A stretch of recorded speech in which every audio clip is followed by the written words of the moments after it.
शीर्षक कर्म का चक्र, पूर्व जन्म से महाभारत तक।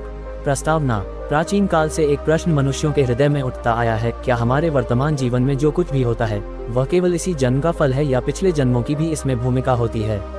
महाभारत केवल एक युद्ध की कथा नहीं है, ये कर्मों की परीक्षा है। और इस कथा के दो प्रमुख पक्ष पांडव और कौरव दोनों ही अपने अपने पूर्व जन्मों के कर्मफल का सामना करते हैं। चलिए इस अद्भुत और रहस्यमयी कथा को जानते हैं। भाग 1, पूर्व जन्म की भूमिका। ऋषि वेदव्यास ने कहा था, कर्म कभी नष्ट नहीं होता, वह उचित समय पर फल अवश्य देता है। कौरवों का पूर्व जन्म। मान्यता है कि कौरवों का मुख्य पात्र दुर्योधन पूर्व जन्म में एक राक्षस था, कालनेमी। वह विष्णु द्वारा मारा गया और उसके हृदय में बदले की भावना जन्मी। विष्णु के अगले अवतार श्री कृष्ण के काल में वह दुर्योधन बनकर जन्मा। उसका अहंकार, लोभ और अधर्म पूर्व जन्म की प्रवृत्ति से प्रेरित था। पांडवों का पूर्व जन्म। वही पांडव कोई साधारण योद्धा नहीं थे। युधिष्ठिर धर्मराज के अवतार माने जाते हैं। भीम वायु के पुत्र और हनुमान के अंश माने जाते हैं। अर्जुन इंद्र के अंश हैं। नकुल सहदेव अश्विनी कुमारों के अंश हैं। ये दर्शाता है कि वे पूर्व जन्मों में देवगुणों से युक्त थे। लेकिन एक अन्य कथा कहती है कि वे एक ब्राह्मण के 5 पुत्र थे, जिनका आश्रय छिन जाने पर उन्होंने प्रतिज्ञा ली थी कि वे अधर्म का विनाश करेंगे। यही प्रतिज्ञा उन्हें अगले जन्म में पांडव बना गई। भाग 2, जीवन में कर्मफल का अनुभव। कौरवों का कर्मफल। दुर्योधन का अधर्म, जुए में छल, द्रौपदी का अपमान, भाइयों की ईर्ष्या, ये सब उसी राक्षसी प्रवृत्ति का परिणाम थे। उसने बार बार धर्म का उल्लंघन किया और अंततः उसका अंत उसी की गदा युद्ध में हुआ। ये कर्मफल का स्पष्ट उदाहरण है। पांडवों का संघर्ष। पांडवों का जीवन भी सुखमय नहीं रहा।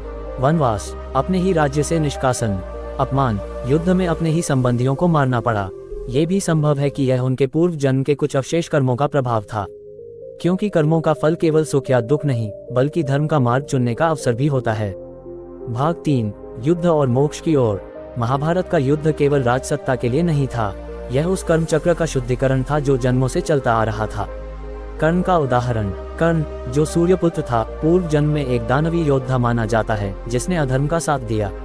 इस जन्म में उसने दुर्योधन का साथ दिया, लेकिन उसका अंत भी उसके कर्मों के अनुरूप हुआ। अश्वत्थामा का श्राप। अश्वत्थामा ने अधर्म किया और उसे चिरजीव होकर दुख भोगने का श्राप मिला। पांडवों की अंतिम यात्रा। महाभारत युद्ध के बाद भी पांडवों का जीवन संघर्षमय रहा। उन्होंने राज्य त्याग कर हिमालय की ओर प्रस्थान किया। केवल युधिष्ठिर स्वर्ग को शरीर सहित प्राप्त हुए। यह इस बात का प्रमाण था कि उनका जीवन धर्म के लिए था, न कि केवल विजय के लिए।